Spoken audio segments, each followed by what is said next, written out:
अगर आप भी चाहते हैं कि आरसीएम म्यूजिक के वीडियो सबसे पहले आप तक पहुंचे, तो लाल बटन को दबा के चैनल को सब्सक्राइब जरूर करें और साथ में बेल आइकन को दबाना ना भूलें।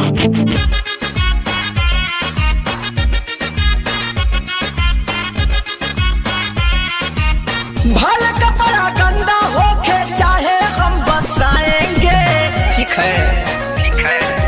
भले कपड़ा गंदा होके चाहे हम बसाएंगे, ठीक है, ठीक है।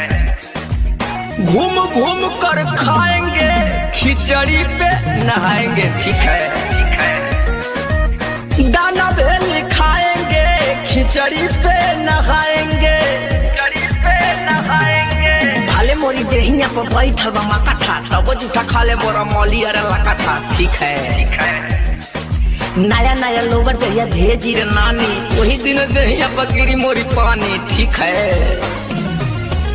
सूरत दिलवा ढूंढा जहिया मामा लेकर आएंगे, ठीक है, ठीक है।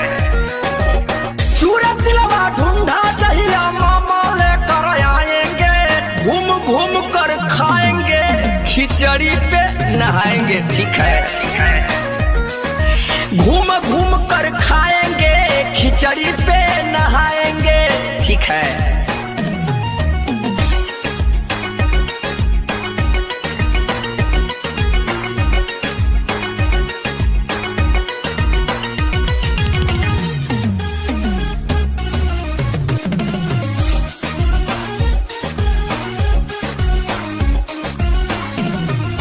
जे केहू हमारा के डांटे फटकारी, लकड़ से बुझ लिया सोनू के मारी, ठीक है, ठीक है।